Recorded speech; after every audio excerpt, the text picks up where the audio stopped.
هاي يا جماعة، أنا اكتشفت إن الموضوع كبير كبير كبير الصراحة يعني.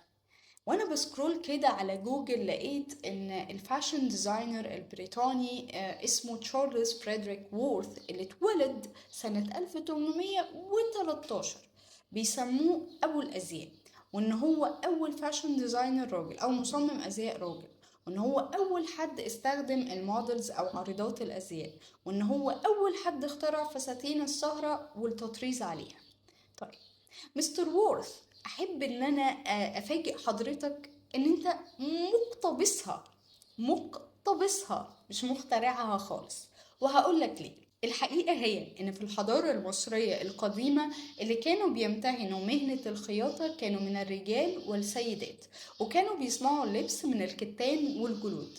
وفي الحضارة المصرية القديمة اخترعوا النقوش والتطريز بالخرز على الملابس، وكمان اخترعوا الفساتين الطقم. وفي 1913 لما عالم الآثار البريطاني فلاندرز باتري اكتشف مقبرة طرخان في جنوب القاهرة، لقى فيها فستان سموه فستان طرخان. الفستان ده كان من الكتان، وحرف مفتوح حرف في، والحرف الفي ده كله مطرز كله من عند الرقبة وبكم.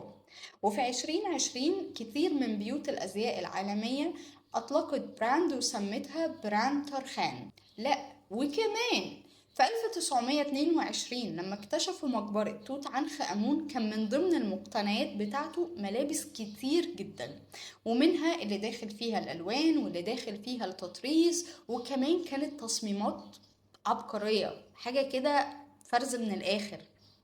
بلس إن الحضارة المصرية القديمة هم أول من اخترعوا الفاشن ووك. قولي إزاي؟ هقولك إزاي. كانوا بيجيبوا المعبودات في وقتها ويلبسوهم الملابس ويخليهم يمشوا قدام الملكات علشان يعرضوا لهم الأزياء اللي هم صمموها. يبقى ده بقى معناه إيه؟ معناه إن الحضارة المصرية القديمة سبقت حضارات شعوب العالم وسبقت عصرنا الحالي ده.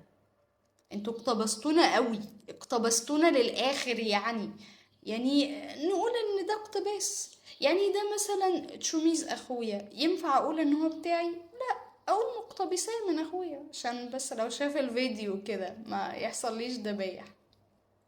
شكرا.